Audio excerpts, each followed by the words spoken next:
George, and thank all of you for joining the October 2018 edition of the Sustainable Materials Management Web Academy.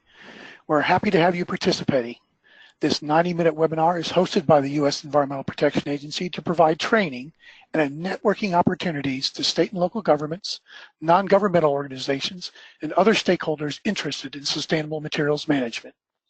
Today's EPA-hosted webinar will present the content of 5 speakers with 4 presenters, more on that later, who will provide tools and tips on how to harmonize recycling programs through collaboration. Now, this topic is dear to my heart since I spent years encouraging recycling and waste reduction programs at the local, state, and regional level before joining EPA 11 years ago.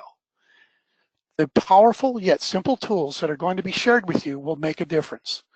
The most successful programs I've had the privilege of knowing were the ones who took practical approaches to their programs that fit them to their specific community and their specific needs.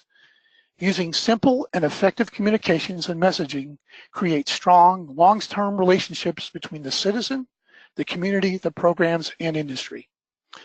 As a New Yorker who spent most of his adult life in Kansas, I can attest that these simple but powerful tools and approaches can and will work anywhere. So it's now my pleasure to welcome to EPA's SMM Web Academy 2 long-term experts from the Recycling Partnership, plus 3 people who have considerable experience in collaboration. Since we have a jam-packed program and a great lineup of speakers, I would encourage you to see their detailed biographies on the SMM Web Academy website. I want to give a special thank you to Dylan Thomas and the Recycling Partnership for putting this program together. You are in for a treat as we're about to give you some solid information to help you figure out how to harmonize recycling in your community or region. Let me introduce you to our wonderful panel for you now. Dylan Thomas is Vice President of the Industry Collaboration and Presentation Poobah for the Recycling Partnership in this program. Elizabeth Schuessler is one of the best marketing recycling message gurus I know, who works for the Recycling Partnership.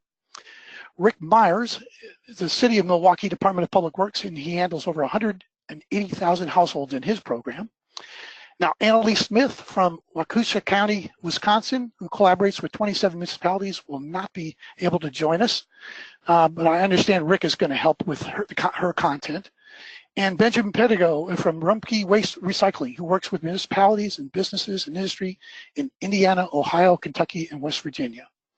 Now, today's format will be 90 minutes with our 5 speakers, 4 speakers plus content. We will handle questions twice during this program and at the end of the recycling harmonization one-act play. Yes, ladies and gentlemen, you can expect something special from this crew. Please feel free to type those questions throughout the webinar. Moving in today's webinar, please note the disclaimer, and now to our speakers. Please welcome Dylan, Elizabeth, Rick, and Benjamin. Dylan Thomas, as the Master of Ceremonies, please take it away, Dylan. Hey, thank you so much, Ben. I'm going to make sure that I'm showing my PowerPoint.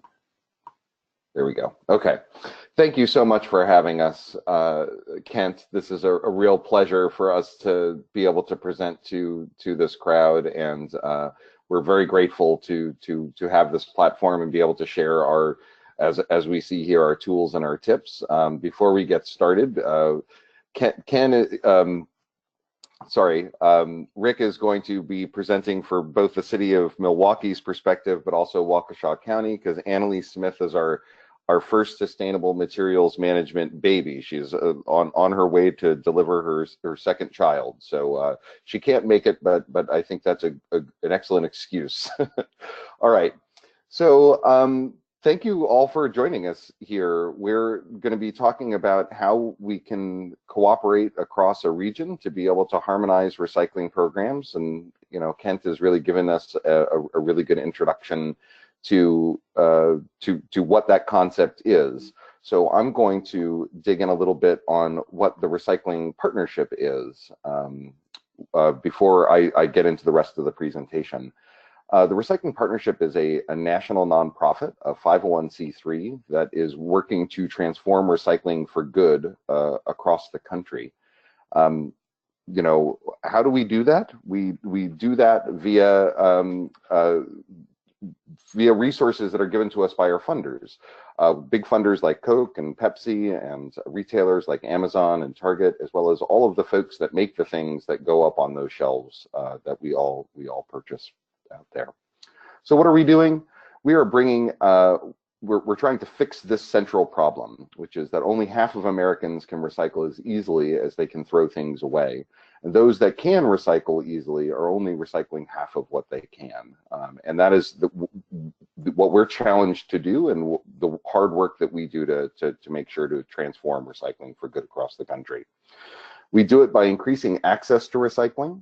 We increase the capture of recyclables, and then we also, critical in today's recycling landscape, we work to improve with our partners across the country the quality of the recyclables that are picked up in the cart. We do that through cart grants and infrastructure that we're able to give dollars to communities that help unlock recycling programs that either don't exist or want to expand. And then critically, we're able to offer expert assistance and free tools to be able to help improve recycling programs across the country. And we've worked with almost 1,000 communities across the US. And all of the information that we share is all supported by robust research and data that we have gathered and compiled and done ourselves to make sure that the best practices that we share and the tools that we share are effective. And we're always very careful to make sure that we're working across the whole system, because of course recycling is a series of highly dependent and loosely connected industries to work together.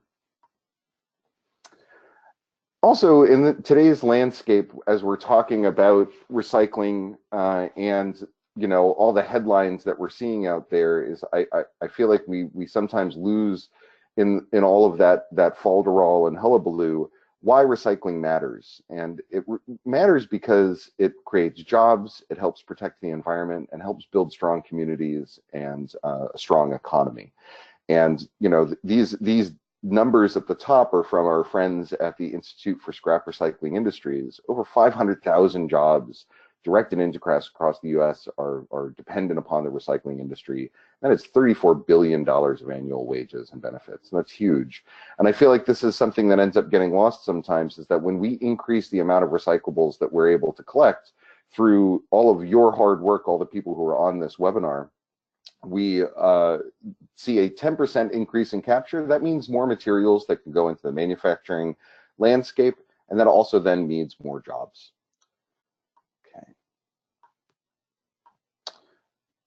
There we go. I want to pause real quick before we jump into the rest of the webinar to offer special thanks for grant support from EPA Region 4 and the Roy A. Hunt Foundation. That support for the Campaign Builder tool, which we're going to be sharing with you all later on in this webinar, was given to support sustainable materials management in communities across EPA Region 4, but of course are accessible and work plans that are replicable across the country. And we just want to thank both of those organizations for their support.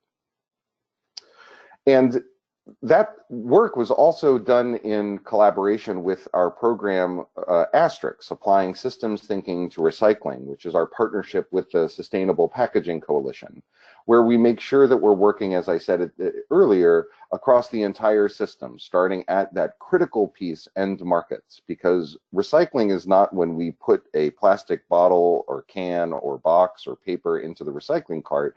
It is when it is turned into something new through a manufacturing process, when it becomes manufacturing feedstock and displacing virgin materials.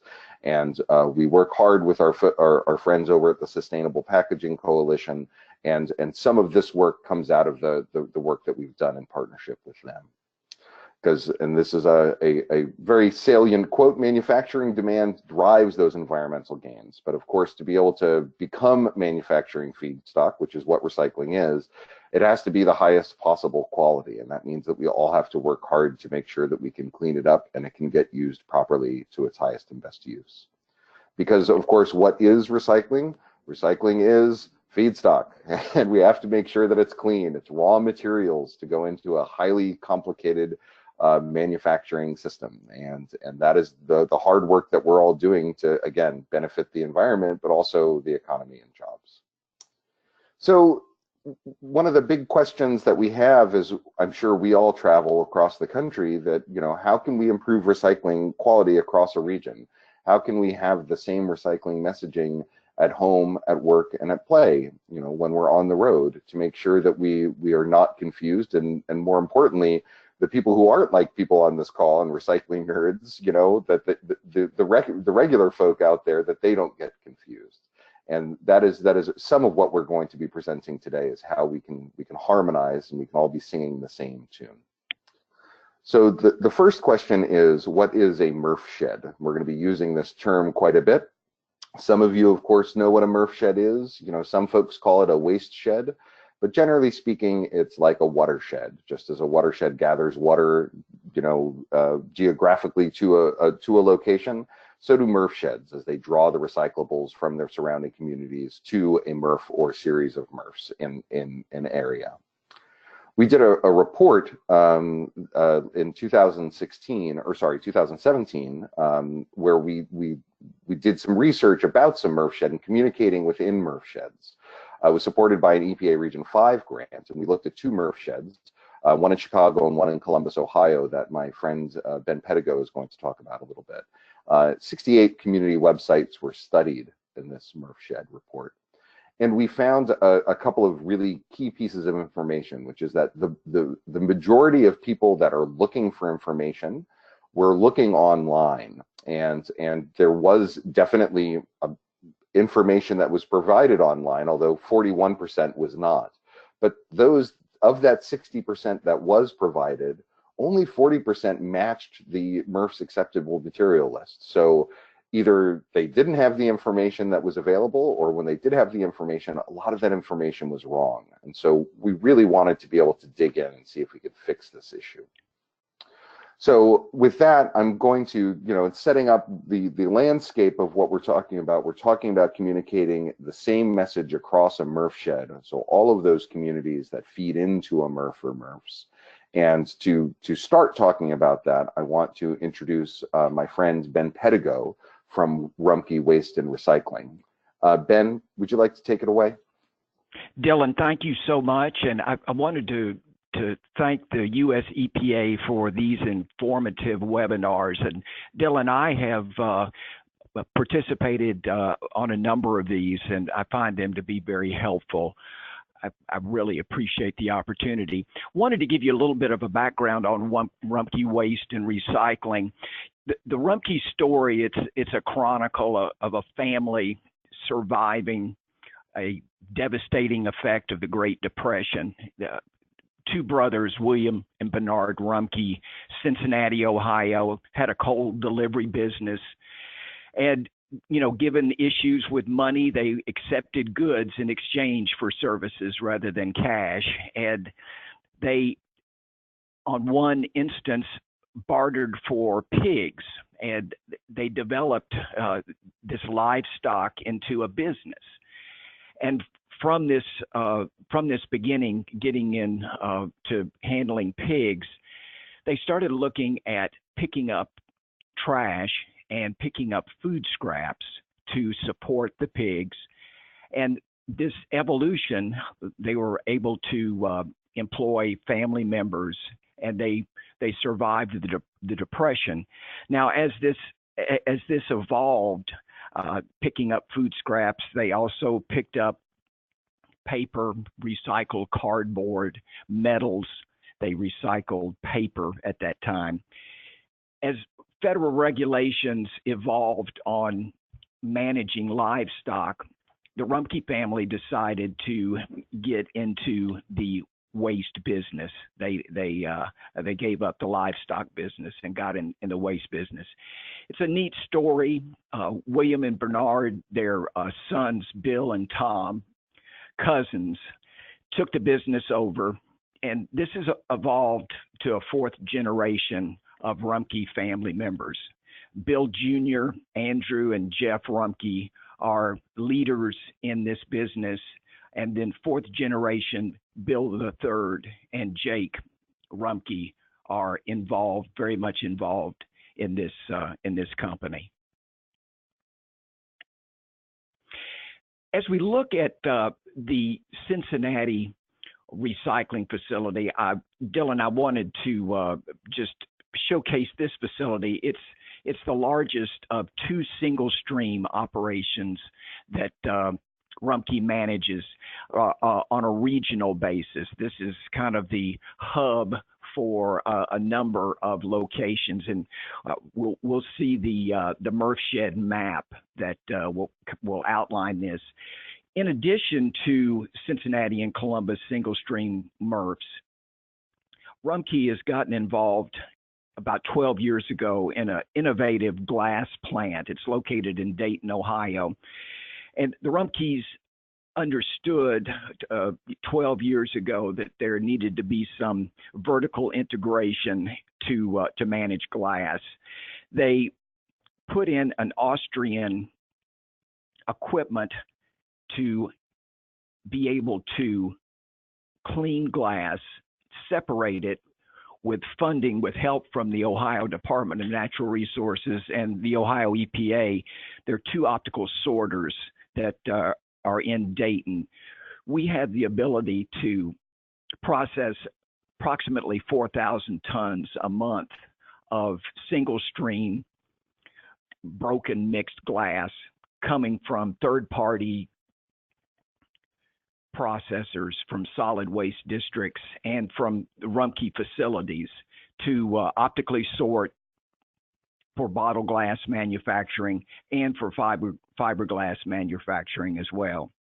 And in addition to the glass plant, Rumpke is involved in tire shredding. We have a tire shredding facility in Hamilton, Ohio, and we're processing approximately 1 million passenger tire equivalents out of that facility.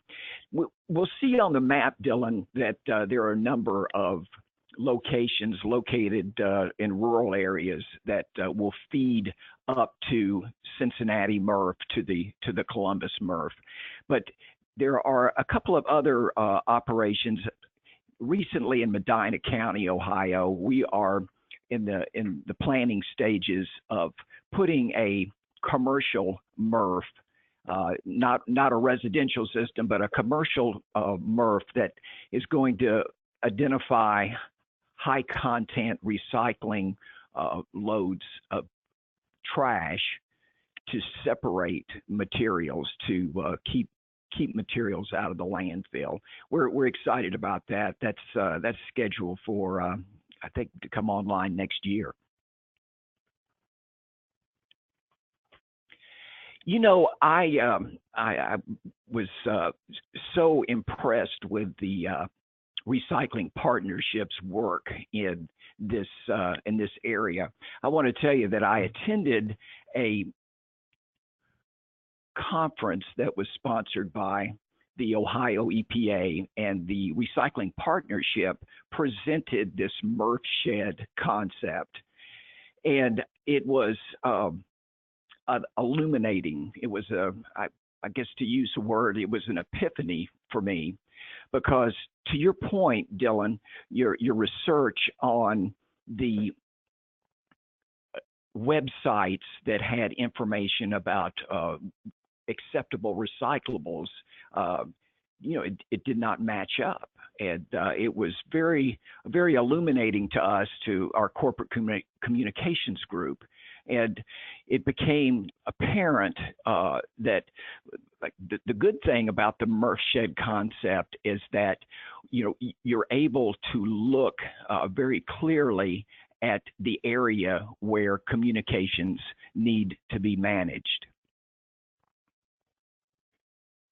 So you look at the lists, and you look at trying to make sure that everything is in sync on acceptable materials, and you're able to reinforce the same message. And it was very helpful to us.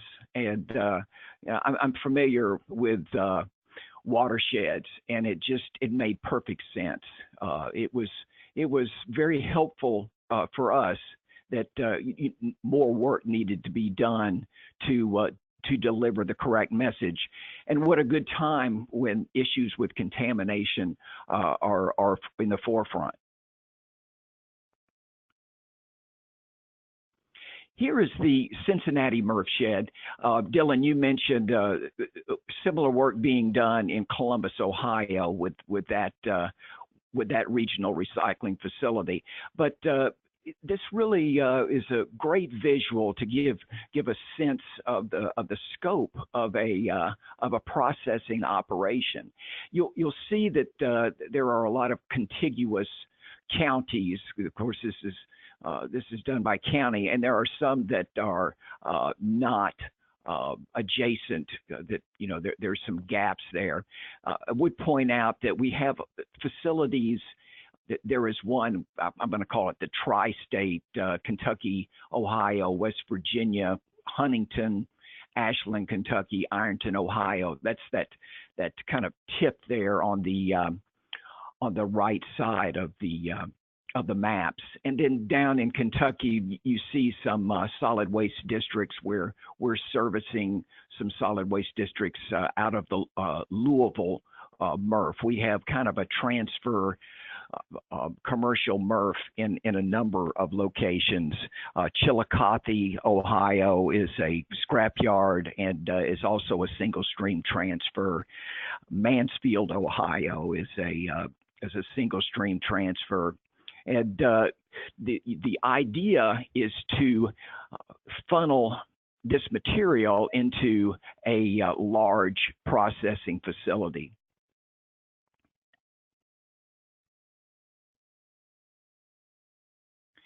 Dylan, I wanted to finally just show the acceptable material lists that Rumpke has. What we've learned from the recycling partnership and others is, to make this very clear, unambiguous, to make sure that it is concise. We have a plastic bottle and jug program. Cartons, glass bottles, cans, very visual here. We want to make things clear. So, we want to focus on acceptable materials. I know we're going to get in. I'm excited to hear Milwaukee. I know they've had a good program and just how this can be successfully implemented in other areas.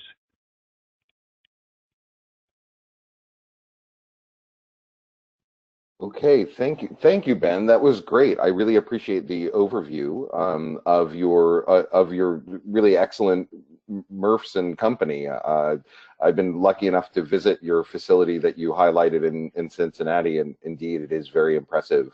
And I also appreciate you talking about the challenges of making sure that the messaging in the MRF sheds that you manage, the materials that are coming to you, are harmonized. And so while we're sticking with that theme of singing the same song, I'm going to introduce Rick and Annalise, or not Annalise, apologies. Again, I have it on good authority that her new baby will be named Sustainable Materials. I think that'll go over very well.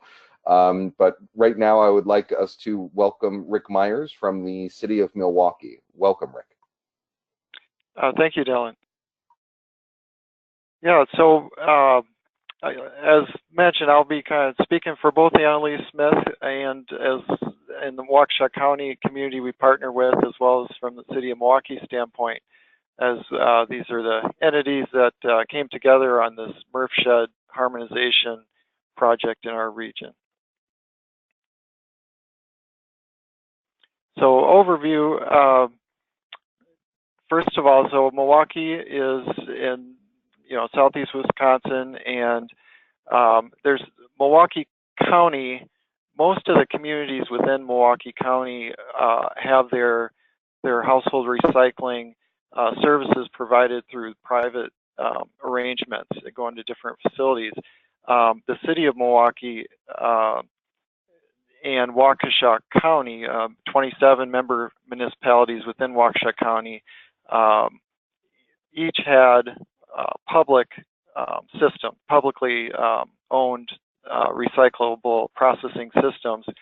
And so that's kind of why the City of Milwaukee is partnering with this county to the west of us. Basically, as state law in Wisconsin had put in place some requirements around recycling programs that there in 1990, basically there were some progressive landfill bans, things on yard waste, tires, appliances, and so on. And by 1995, all communities had to have programs in place for capturing those materials we typically think of in the curbside program for paper, plastic, metal, glass. So what we had was a lot of communities in Wisconsin that maybe had been in various states of building up local programs, curbside programs or drop-off sites, but we had that state law that had us all making sure we had that universal access for those programs in our communities by 1995. One reason that this becomes part of the story of why the City of Milwaukee and Waukesha County have partnered a lot is that our capital investments in our processing system then kind of happened about the same time to gear up towards that, and then it led to where those assets were really fully depreciated around the same time, and we got thinking about partnering in our next system. But a little bit just more background on the community programs themselves. Within Waukesha County and those 27 communities, so you have the county as that that's organizing that recycling system, but in their case, it is private haulers that are delivering all of the collection services to those counties. It's mostly suburban. The county facilitated some of those hauling contracts, as well as the switch to single stream collection in 2015. Both Waukesha County and City of Milwaukee were historically dual stream programs until more recent years when we combined with this new facility. Every other week collection in most cases for other communities. Much of it automated trucks. They do have some communities that have selected to maintain a up the drive service, retrieving containers from near the house. In the City of Milwaukee, on the other hand, we have mostly urban, pretty dense area population. We collect single family to 4-unit households with municipal fleet. Mix of automated and rear load flipper trucks, but primarily we use the rear load trucks with semi-automated. We're in carts for almost all the community. We have a small portion of the city that we still have in a weekly bin collection. And then the broader region, there are a few other MRFs that accept in-process material from residential or commercial for other entities in this region.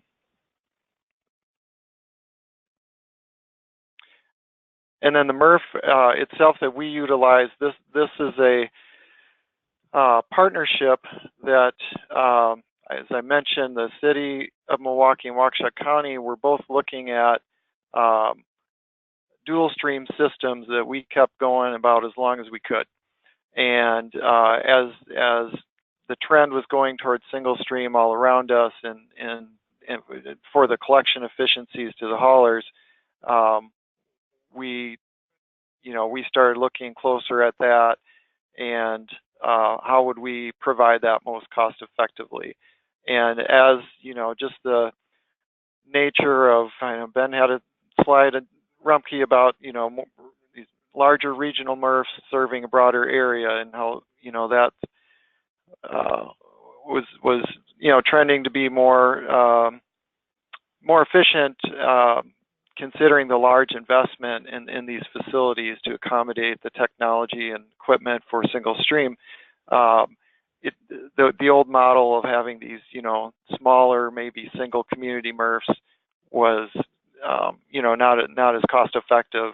So all of our studies basically had pointed to the, regional processing, and we had a request for proposal process that really allowed for multiple scenarios, including just transferring, getting out of the business to private processing versus public ownership and all that kind of stuff. So what won the day at the end of the day for us and the proposals we received, the economics favored maintaining the public ownership of the facility and the equipment itself, and then privately having it under private operation through contracting. So that's what we have. We built, we retrofit actually the city's old dual stream facility with construction taking place basically from May 2014 until the facility opened as a new single sort 35 ton per hour system in March of 2015. We're processing about 70,000 tons per year. That's roughly 275 tons a day on average, and most of the material is within those systems I mentioned. Those residential, City of Milwaukee, Waukesha County makes up about 80% of what we process through there, and there's another 20% that is through a contracted private hauler. And I'll mention our current operator of our facility is Republic Services. So we've had this history where we've kind of been side by side doing our same things, and over time it's around the processing we started to merge more. But even before that, we were always partners on waste reduction and recycling education. There were various programs that we partnered on around not only recycling but yard waste and reuse and waste reduction. So there was a group of communities in southeast Wisconsin that were part of this coalition or organization that pooled some resources together to educate. But when it came to each community's local recycling program, we still tended to do our own thing, and everybody wants their own branded messaging and so on. So we had lists, and that kind of carried on going into this partnership with the common MRF. We still had, our own separate lists. They were similar, but not exactly the same. And so, kind of natural progression of this partnership, we realized that the potential of us really, coming together and figuring out a real harmonized look and approach and consistent information for materials that would lessen the confusion for anybody that's living in this area, that they can see the same template. So we and then the other piece of this is the challenge, I guess, is that with some of that third-party tonnage that's coming in for private haulers, that there are different haulers serving different municipalities, and there's kind of a combination of what information they use, whether it comes from the municipality itself or the haulers provide it.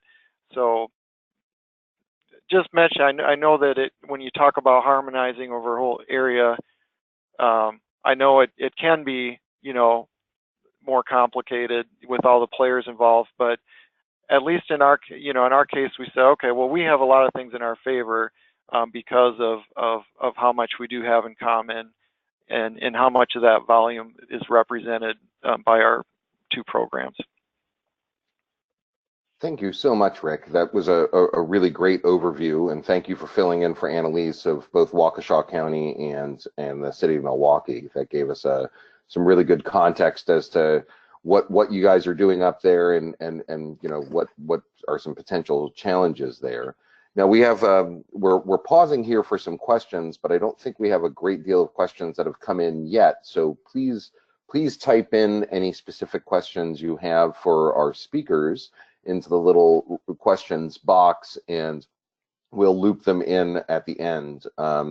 If there's, especially if there's something specific about what they're asking about. So okay, I got a question for Ben. Oh, great.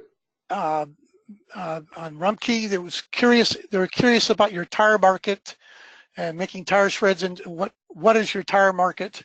So making tire shreds, and where's your manufacturing facility located?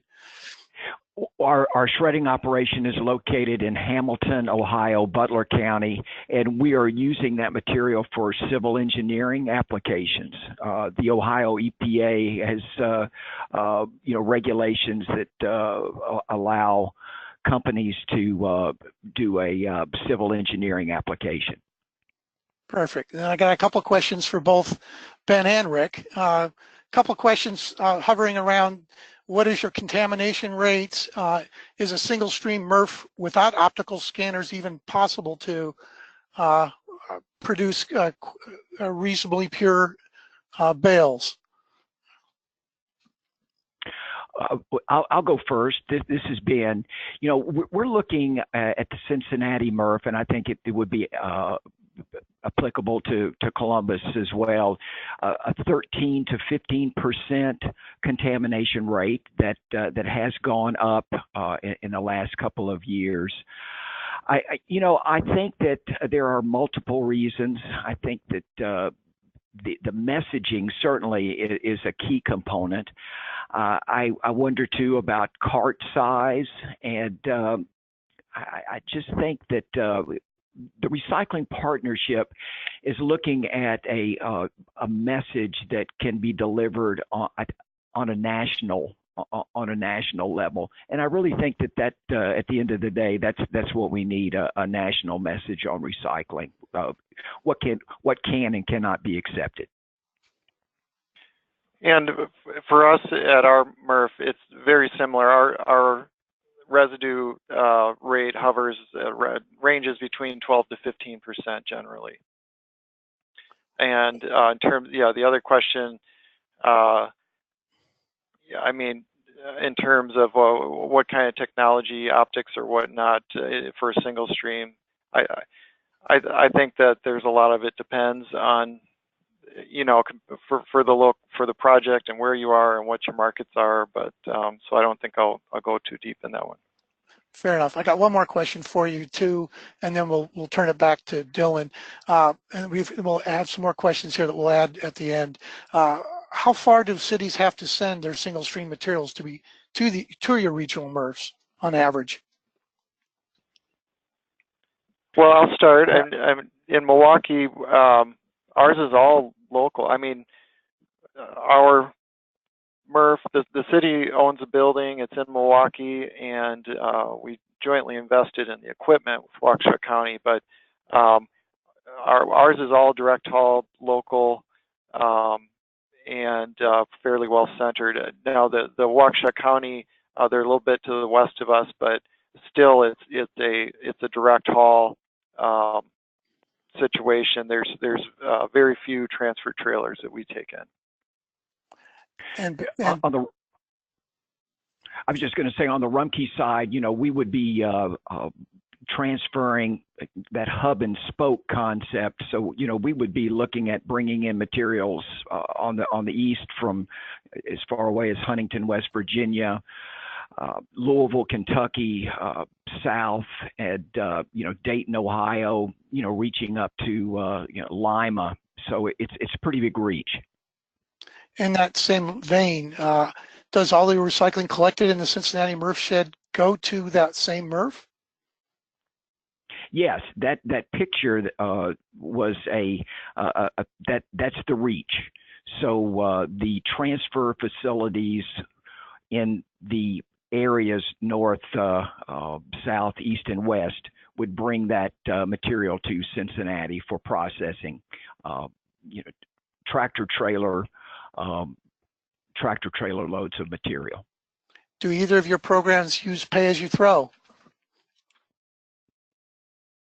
Well, we have, I guess what I term pay as you throw light, because the extent of it is that once beyond the regular 95-gallon garbage cart, that's part of your base fee, that next level you're paying for is either a second garbage cart service for that regular year-round service of another cart. There's an additional fee, or for bulky items that are over 1 cubic yard.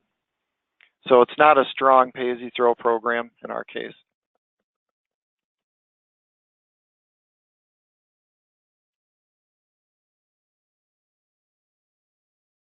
Thanks. Ben, anything to contribute? Well, just to look at the size of a recycling container, 95 gallon, 65 gallon, the concern that I am seeing is putting materials, larger materials that should not go into a recycling container. There are materials that need to go to a landfill, and so that would be my concern about transferring kind of wish cycling, from a pay as you throw to transferring materials that could be contaminants. All right, we got a lot more questions rolling in, and I'll sort them out here. And Dylan, take it away. Okay, thank you so much, Kent, and I appreciate everybody sending in these great questions. We'll definitely have some time at the end to get into some more of them. But right now that we've kind of set the stage with looking at what a MRF shed is, how it interacts with community hauling as well as the processing capacity, we wanted to get into a bit about how we can communicate better with residents. And so to take this piece and talk about the power of clean communication and simple communication, I'm going to hand the microphone over to my friend and colleague, Elizabeth Schussler. Elizabeth, take it away. Hi, thanks, Dylan, and thanks, Ben and Rick and Kent for having us on. We are excited to look at the topic of harmonization in messaging and take that opportunity to look at the whole act of recycling from the resident's point of view. And so looking at, if we were talking about changing behavior and contamination as a behavior, and so we've started our work in Massachusetts a couple of years ago, really digging into what is and isn't contamination, and is it pervasive, and how do we tackle it? And so we just read this book, Switch, by the Heath brothers, which is recommended. They also have one called Made to Stick, and this talks a little bit about behavior, and some of the important points that stuck out to us were to make an emotional case for change and not just an analytical one, because many people are making decisions. They're making so many decisions all day long that when it comes time to make a decision about recycling, we want to make sure that it's not like a math problem for them. And then we also want to make sure that recycling across the country, there are a lot of successes in programs. And so we want to make sure we're capitalizing on those successes and sharing the stories of success. And so in the book, they call it bright spots. But so there's research out there. We're gathering research all the time. If you have any that you'd like to share, share your wins, or maybe even another thing they talk about in the book is be willing to fail in order to learn. And so scaling up those successes and then smoothing the path to change. So these sort of three concepts are key in our approach as we're looking at harmonized messaging and how to leverage the impact of harmonized messaging. So one of the examples they shared in the book was, instead of saying act healthier, this very vague thing that could be left to the interpretation of anyone. Is it eating right? Is it exercising? Is it taking vitamins? What does act healthier really mean to people? And if if our health guides out there were to say that across the country and get that in front of everyone, what could what real good would that, what measurable change would be we'd be able to see from that? Because people have been talking about acting healthier for decades, and yet the current state of our national health is as it is. But instead, they tried this program where they asked people one specific thing. And I believe it was a study in West Virginia where they asked people to purchase 1% milk. Out of all the many health decisions you could make, at least purchase the 1% milk. And what they saw is that it made a significant difference in people. They could see in the, as people were purchasing the milk in the stores, they could see the number of gallons of 1% milk going up and the whole fat milk going down. And so that translates. It's a very specific, simple ask, but it translates into pervasive results. So there's a role for messages like recycle right and don't contaminate and keep it green. There's a role for those in some of our branding materials. But when we're talking about instructing our recyclers to do the right thing, to put the right materials in and to leave the wrong materials out, those messages are so vague. We want them to capture everything, but they're so vague, they're not really working for us. So there's a hierarchy of information. And so that one simple ask, if I told you one thing and told everybody one thing and told it to you three different ways, that way the most people could hear it, the most people could remember it and actually apply that information. And then, you know, we all know working in recycling that there are definitely a lot of people who are very passionate about recycling, and they have questions, and so they have more listening for what information we want them to have and how we can help support their memory and action. So maybe a mnemonic device or some other things that educators and they use in the schools. And then there's like a couple of people who have really, really lots and lots of questions, and we want to support them, bless them for having such a commitment to doing the right thing. But there are fewer people who want that level of 50 facts and details. So we want to make those easy to find and easy to reference, ideally searchable on our websites, or user-friendly and predictable. If you're in the practice of sending an annual mailer out, kind of make sure it sort of stays similar so that people know where to find it. So we've been doing a little of this, providing the crystal clear message, such as don't bag your recyclables or recycle your cans. And in a couple of pilots that we've tried this out in, it's really worked. So in Atlanta, where the specific ask was don't bag your recyclables, half of the households had bagged recyclables before we started this program. And then after the intervention, you know, that went down to 20% of the households. Then we're really curious about, can we turn this on its head? Can we ask for something that we want? And the answer in Denver was yes. So we ran a pilot in Denver in 2017, and we asked for cans. That was their most under-recovered material, which again was a little bit surprising because they had initially going into this, we thought like we might be going after OCC because there was, and it was really the difference between like what's your most under recovered by weight and what's your most under recovered by what's possible.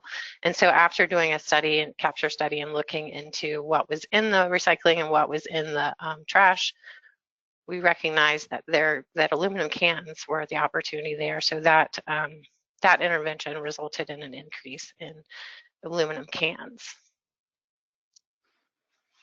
So again, we really like to take that user perspective and to think about what we're saying to our residents and what they're able to hear in all that we're saying to them. Nobody really wants to waste. Everybody wants to recognize value and do good. Everybody is probably a strong statement, but most people want to do good. And so what's happening, as in what Ben mentioned with the wish cycling, is people see value in something, but now they're left with this decision of this complicated decision of I kind of see value in this thing and I don't want it to go to the landfill. And so they might be putting it in their recycling cart to retain that value. So we want to take that very complicated decision process and simplify it and just tell people like specifically what we need them to do.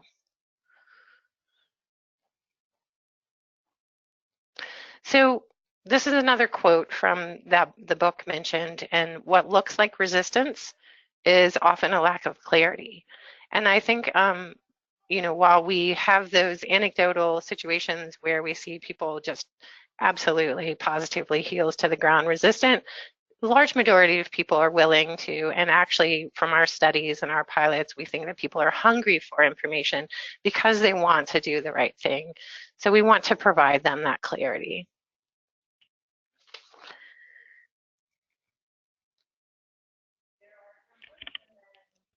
Thank you, Elizabeth. And now I'm going to pass that baton on. That was awesome. I really appreciated the how that clear communication can result in cleaner materials and more materials, which is fantastic. I'll now pass it back to Kent, who it sounds like there are some more questions coming in from our audiences around the country. Kent? Thank you, Dylan. Yes, we've got lots of them here, and we'll probably, don't be upset if we don't get to them right away here, folks. We got a couple questions about just trying to get a sense on communications on how to get the various communities to cooperate, and how do you fund it, and what's the the cost involved in that. That's a great question. So it depends on exactly what we're talking about, because it sounded like he was saying across cross communities, but I mean, it depends on what exactly communication strategy you're taking. If you do a feet on the street campaign, which is what we'll describe a little bit later, we've found that we can roughly have a dollar per household of around $2 per household. But that can obviously be a lot less if you're not doing that feet on the street direct communication campaign. It can, and obviously depending on what media that you're purchasing, that dollar amount can go down or up. Elizabeth, can you offer any more context as to cost working across a MRFSHA? I can offer some more range. So it definitely does vary. There is a scaling of communication. Cost per household for something printed for a smaller community will be different than cost per household for a larger community. Our pilots were around anywhere from $2 to $5 a household, with different tactics involved. And I've heard and talked to communities who have as much as $8 to $13 to $15 a household is sort of their budget. And I would just offer that I would first start with the goal, the intended goal, and then really look at what behaviors we need to shift to achieve that goal. And is it across the population, or is it is everyone? Because one of the things we recognized in our Chicago work is that while plastic bags weren't really showing up by weight as a contaminant, they were in 8 out of the 10 houses. So we knew that 8 out of the 10 houses needed the no plastic bags or wrap in your recycling cart message. Whereas food, which was really heavy, ended up, that weight was coming from a very few households. And so it was really good to be able to see the household behavior and what needed to change to the citywide behavior and what needs to change. Specifically on that, when keeping messages specific towards creating behavior change, how long should you measure that change before going to excuse me, to the next specific message? Sure, that's a great question, and we're still digging into a lot of that. But what we recognized in Massachusetts pilots was that tagging every other week for contaminants in that specific, when we started that tagging, we had the concerns of like, oh no, what if we start tagging and people become disenfranchised and don't want to set out the recycling anymore? And the good news was we did not see that. And that, again, is where I say, like, people are hungry for information. They'll do what at least in our pilots that we've run in the past couple of years, people have been accommodating and worked on the changes that we were asking for. But within those pilots where we tagged 8 cycles, and they were every other week in some programs and every week in other programs, but 8 set outs, we saw that the need for tags reduced by about the 4th cycle, and then that the behavior maintained for the next 4 cycles within that 8 cycle pilot. So we think that, within about 4 cycles you can make a dent, but again, not everyone sets out their carts every time if you're going for a cart tagging intervention. So you may not, it may not be that, you don't assume that everyone is getting that message, but that's about what we saw in the pilot so far. And that held for a number of the different pilots. So stay tuned for even more information as we do more pilots and learn from more communities, right? Absolutely. We're all in this together, trying to help each other improve these programs. Absolutely. I got a lot more questions, but go ahead, and I'm anxious to see this one-act play, and so we'll come back to the. Even though you're shorthanded because somebody had the audacity to go have a baby. That's right. Okay. Thank you, Kent. And we will get to more questions as we get over, but we're going to do a quick one-act play, harmonizing recycling messaging. I'm going to introduce our actors. Our first actor is going to be Rick Myers, who's going to be doing double duty as both the city and the county. You've already met him. You've met Ben Pedigo, who's going to play the role of the MRF.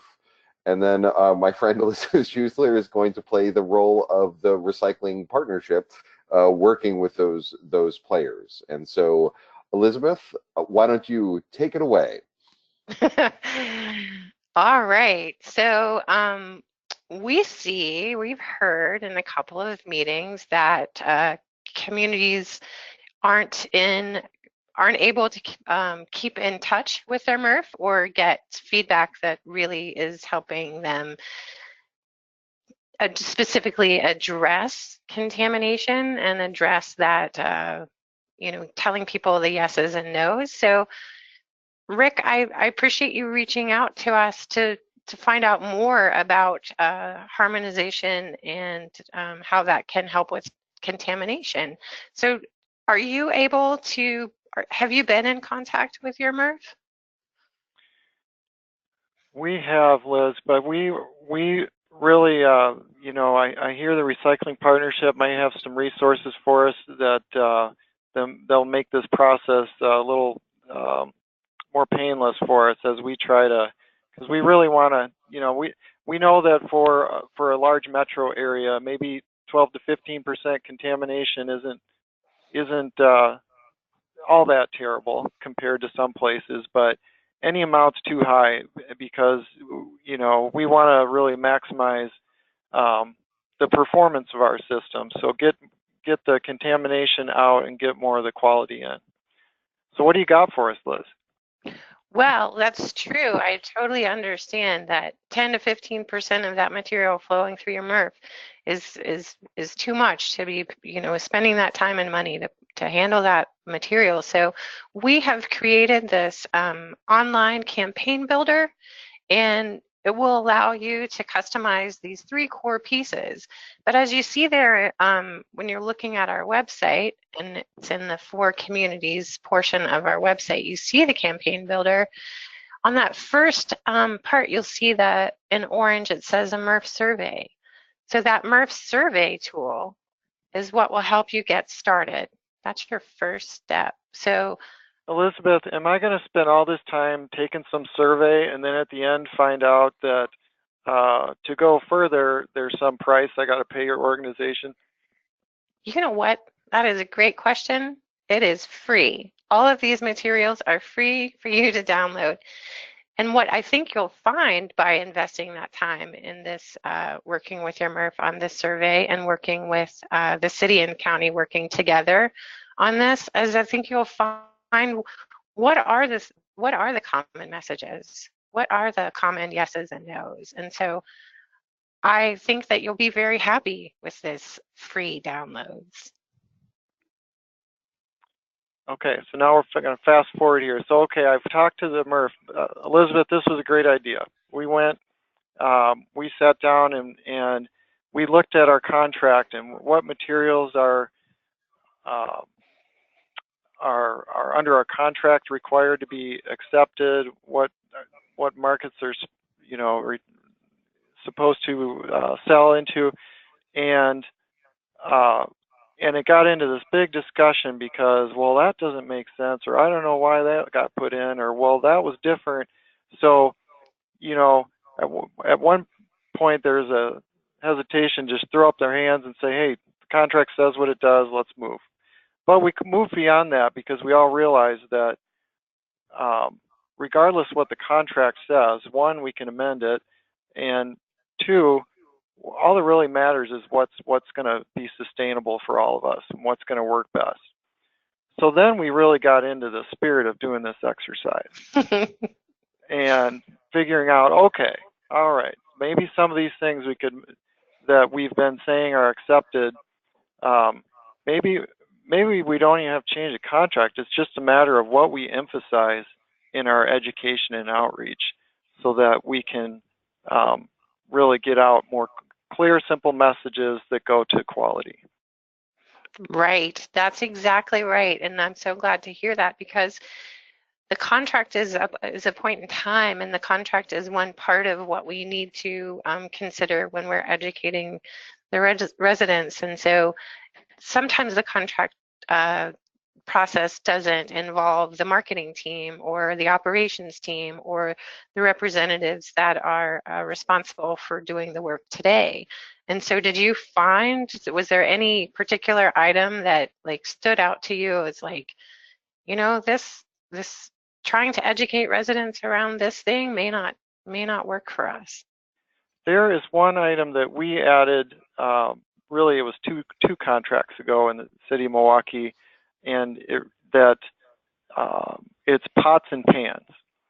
And it was something that came to us from the private MRF operator at the time, and it was kind of, you know, in the mode. A lot of people might find this familiar with a lot of, you know, proposals. They're trying to distinguish themselves from others, so they're thinking, what else can we tolerate or bring in here that we could try to show a community, see, we're going to take more than the next guy, we're going to do more, we're going to add more and more materials. And so pots and pans was one that I thought, that's interesting, but we went with it. And what we found is that, sure, while a pot or pan is really not detrimental, the way we, you know, are able to capture those, the way I've come to describe it is it's a gateway scrap metal, because otherwise we're telling people, you know, food and beverage, you know, aluminum, steel cans and so on. Once they start thinking, you know, oh, well, they can take scrap metal, they can take a pot or a pan, they can take scrap metal, here comes my lawnmower. So, you know, Rick, you make a good point, and we see this at our MRFs. And you know, if you look at plastic, I know we're kind of talking about metals, but you know, plastic bottles, PET bottles, HDPE bottles, kind of hovering a recovery rate 30%. What if we really focused on items like that have strong markets? And what if that was a 60% or a 70% recycling number? But good point, Rick, and we see that at the MRFs. And, you know, this MRF survey that Recycling Partnership has put together, very comprehensive. And, you know, it kind of forces you to really think about those issues, Rick. Didn't mean to interrupt. Yeah, that's right. And you know, there's another community in Wisconsin was in a similar state with when they had a proposal that it was their winning proposal for processing, but it included plastic bags. And boy, they were really leery about that. Like, I don't think that's a good idea, but we'll go with it. And both the operator that proposed that's been regretting it ever since. And I guess and the point again, it gets to where we are now and with all that's going on in China and tariffs, everything else is like quality. We got to reduce the contamination, and we have to better capture and sort our materials to capture them in the intended grades. And that system works best, whether you have dual stream, single stream, whatever you have, it works best the less of those other things you're fighting through. Well, that's really helpful, and that's important to note that the process that you went through and the things that came out of that discussion alone is very important to building that ongoing channel of communication and building that active and timely relationship with your MRFs. Just because the need for communicating to residents is only ever going to continue, and so let's work on this together. So that maximized message, leveraged message, and that on-point message all kind of come together in our product of this work that the campaign builder will provide for you. So on that website, you'll see where you can just enter in your information, your department name, phone, website, return address, and upload a logo. And so that way you and the county, if the city and the county still want to maintain their own logos and their own point of contacts, this will allow for that.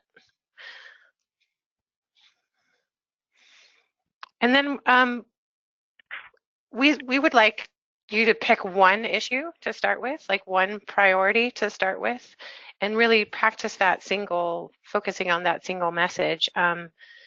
Since we've got Ben on the phone, Ben, is there one issue that you're seeing that most needs to be addressed? Well, I tell you, bags, and what a good slide here. Perfect. This is what every MRF goes through that has some type of a disc screen. And Elizabeth, the plastic bags are getting caught in between and prohibiting the three-dimensional objects from falling down. So yeah, perfect slide. Yes, those bags can be troublesome. So and we found in Chicago that it's two things that people really had to think about it in at least two ways. Is they thought they were doing a really good job of bagging their recyclables and keeping them very tight, and they were also putting the shopping bags that had the recycling symbol on in them, into the carts loose. And so it's sort of it wasn't as simple of a behavior to message for, but we have this do not bag your recyclables, and then the subhead for that message is to take your bags back to retail. So after you make that choice, the magic behind the machine will start building your materials. You make a few more choices. Here you make the additional choices of no items that you want to target. And so the do not bag is already selected, and so you'll select 4 additional items, and then that will populate your oops tag, and then populate that line of no items across the bottom of that info card. At any point here too, you can see that green bar is going across the top. That's your progress. So we're about halfway through if you can hang with us. Then you want to answer a couple of questions to help choose the images. So do you accept cartons, glass, and pizza boxes? And you can see there that as well, you can go back at any point. If you want to save these files, you can save and continue later, and that account will have you set up to be able to go back and save your personal files once you've already created them. Then a couple more questions with plastics collection. Do you take plastic bottles, bottles and tubs, bottles, tubs and bulkies, bottles, tubs, bulkies, and thermoforms? Metals, do you take just aluminums and steel cans, or do you take the aluminum steel cans plus aerosol cans and foil? We're almost done there. And then a paper. Which paper collection do you take? Is it cereal boxes, newspaper, magazines, mail, flattened cardboard, and paper tubes? Or do you take all of that plus empty pizza boxes? And now you're ready to download the files. So in between here, we'll give you a view of what the items the information you've included, so you'd have a last chance to go back and make changes. But with these downloads, you'll have a print-ready PDF. The only thing you'll need to do is work with your printer and mailer to make sure that your postage information is set up properly on your info card and your top issue mailer. That's basically the pieces, and that artwork will be in PDF form downloaded to your computer. So now that you've got these files, Rick, and it sounds like you and Annalise, the city and the county, the MRF, and the marketing departments are all kind of on the same page, then I would suggest you download the step-by-step anti-contamination recycling kit, which we created when we started working with the state of Massachusetts. And this gives you step-by-step of how to implement your cart tag program.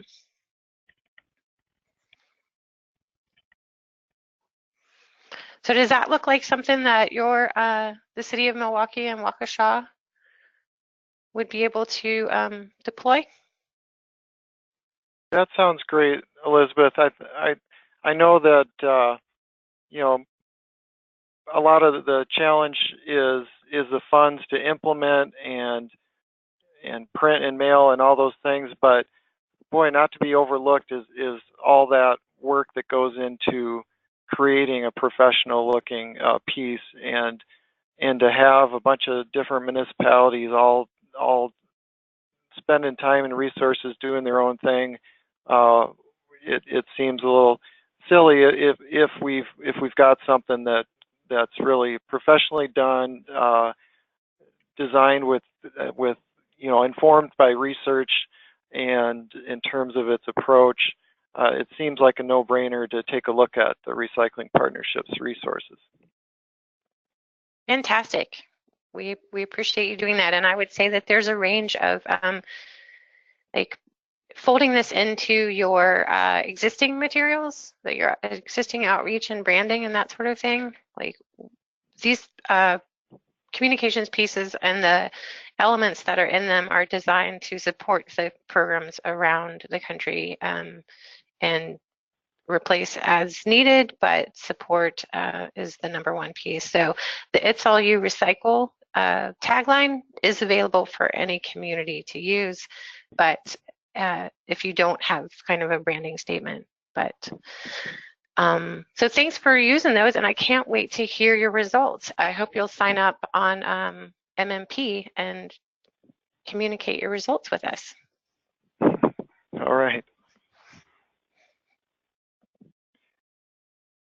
So now for the epilogue to the one act play, Rick is going to go through quickly what his next steps are working with Waukesha County using these tools and these free graphics on how he's going to be implementing this at home in Wisconsin. Yeah. So quickly. So we developed this list of what we all, can kind of agree on. Okay, these are things we accept. These are things that we don't accept.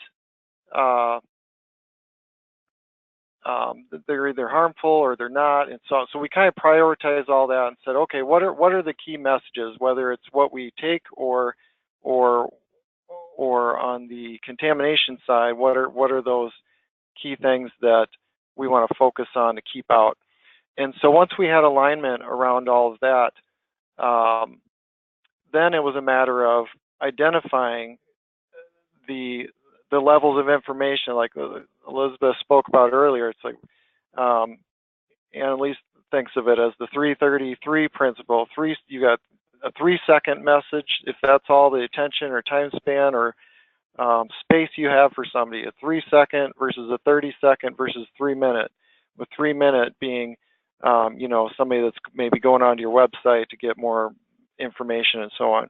So realizing that we may have a lot to say about any given topic, plastic, whatever it is, but you're not going to get everybody's attention span all the time for all those. So you've got to think about, if all you have is 3, what do you want to say? If you've got 30, okay, now I can go into some more background or depth, and save the really detailed stuff for, printed material website. So within that kind of thinking, and talking about the materials and strategies, we got into what are those actual messages we wanted to use.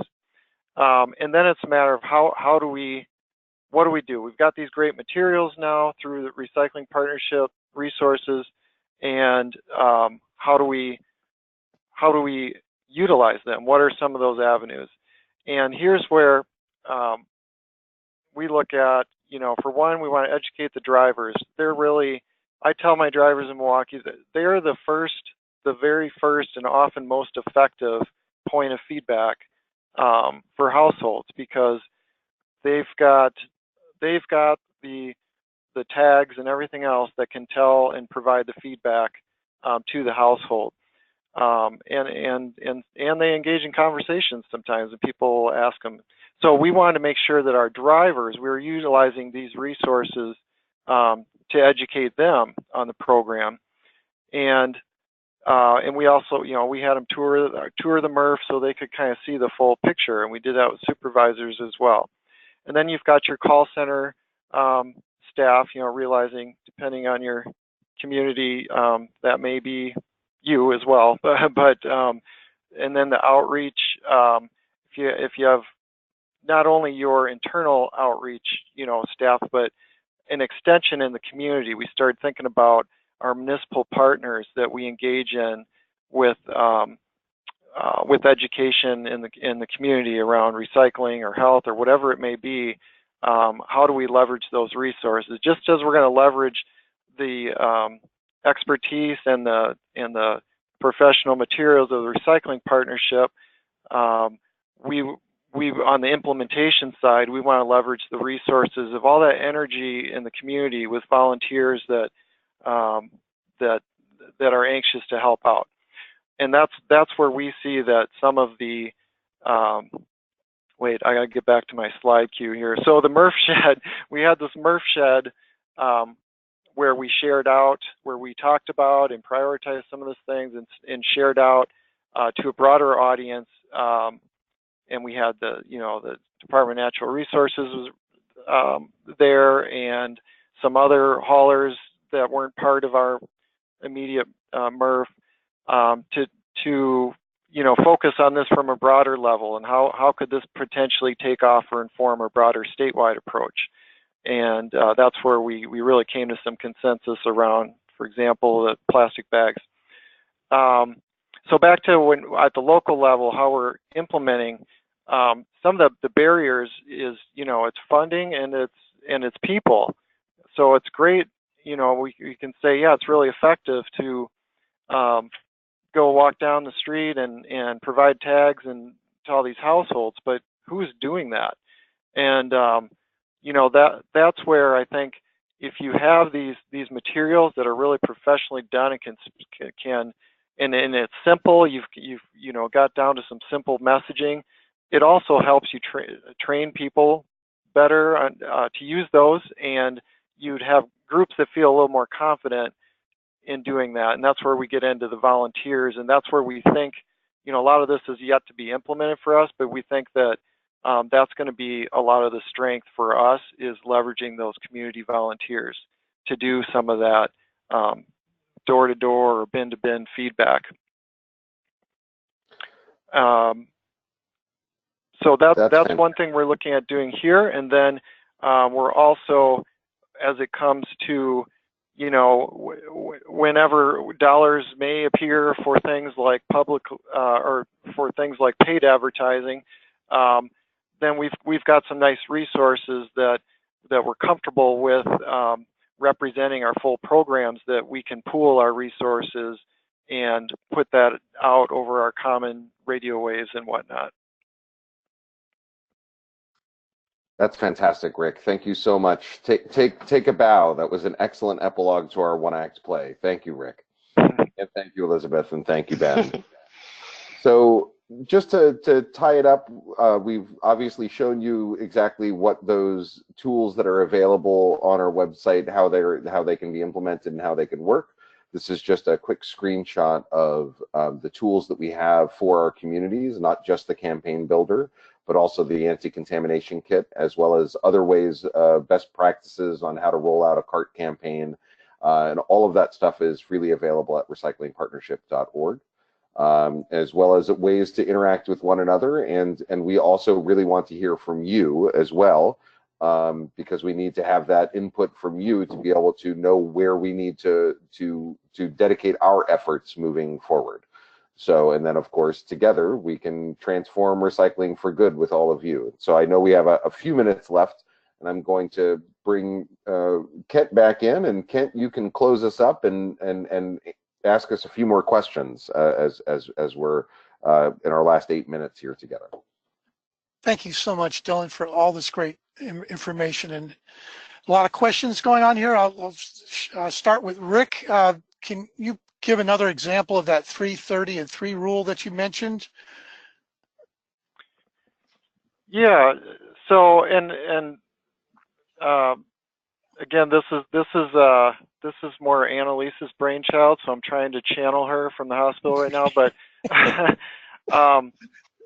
But so one would be like, we have in Milwaukee, we've done some truck wraps, some image boards on the side of our recycling collection trucks, and so there would be a concept where you're going to use that 3 second, because nobody's running after you down the street to read your fine print, right? It's like you got a quick, so that's where we have incorporated some imaging, for example, showing we've got our Recycle for Good, that's our logo in Milwaukee, and we will have an image of a recyclable material and next to it becoming a product. So we might have like plastic bottle, PET bottles, and then we might show a fleece jacket. So things where you have like an instant to convey it. And then, same thing, the 30 second might be, okay, we're doing an oops tag. We're doing oops tags and thank you tags for some of this door-to-door stuff. So here we can go into a little more detail. We're giving them something to read. Still don't want to give them, the Bible on recycling, but we want to keep it somewhat, readily understandable, digestible, something they're going to read. So that's where we might use the 30 second. Well, then we might have our website on there for more information. And that's to feed those who are like, yeah, I'm hungry for more. I want to see more. And then on the website, that's where you can, expand to more of that 3-minute attention level. Perfect. Thank you, Rick. Elizabeth, we got a whole bunch of questions about your program. I'm going to throw a couple of them at you and let you decide how you want to answer it. How long do these campaigns last? How long does it take for behavior change to really work? And does any of the messaging include attaboys as well as the oops? Sure. Attaboys, we have some. You can email us. It's not in the campaign builder. I would say if we love positive messaging and we love giving positive feedback, the priority probably in most communities is the contamination, but that positive feedback is good, and I would just make sure to pair it with not just a congratulations, but something helpful. And then how long does it take? I think that's a really loaded question. I would say that the pilots that we have run have lasted like from beginning to end to see the results, like maybe 16 weeks, maybe 24 weeks, something like that, just to kind of see how it's going. The backslide, we have a report on backsliding that I can make sure is posted up on our website shortly, and I'll put it in our next newsletter, so sign up for our newsletter. So backsliding is the concept of how long does someone retain the information and apply the information before they start just getting like, I don't know if lazy is a nice word to use, but before they stop performing that behavior. And you know, it can be depending on the audience and how, you know, if it's a long-term audience or if it's more of a audience that's moving around and they don't live in the same place for an extended period of time, but about 2 years. So if you could get people, and we saw coming into Chicago, they had already messaged, they had already spent some time messaging for no bags. And so we were able to go into Chicago and see that messaging was still holding for them. They had a pretty low percentage of stuff in bags. I would say, gosh, I'm rambling, but I would say that a year, like if you feel like you make the change and you message for the change and the change was made, I think you can feel good about a year, that you don't need to continue telling people that. How long do you need to tell them it before they actually absorb it and apply it? I think it's good to, it's good kind of rule of thumb that 21 days to make a change, sort of apply that to relative to what recycling is. So I would say you might want to have at least 8 collection cycles, just to make sure you've been able to get in front of everyone. Perfect. Thank you, Elizabeth. I think I just like to babies. I just like to briefly add to that because it reminds me of that. You know, a lot of this, it seems like a lot of effort and it is, and cost and resources to carry out some of the outreach strategies, but we all know that absent that, the programs don't perform as well and are costlier. And so I think it's a tricky thing because in our, you know, those of us at least in the municipal government, it looks like it's a lot of communities, education's the easiest thing to cut because it seems fluffy. You know, I want to repair a pothole. I don't need to just tell somebody about it recycling. So anyway, I think that we can all do a better job in our communities of explaining the real impact it does make, because we know if we don't address these issues, then our system, not only are we not getting the recovery and the revenue share and so on that we could be getting, but that actual cost of processing, whether we're doing it or we're contracting it, it's something that we're losing control of that cost going up if we don't address these issues. Thank you, Rick, and thank you, Dylan and Elizabeth and Benjamin. Really appreciate you providing all this together information. And we wish to thank all of you for participating into this wonderful recycling harmonization in one-act play and providing your insights.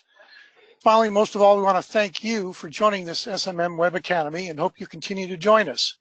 It is you that this program is designed for, so make sure you complete that evaluation and give us your feedback on how we can meet your needs.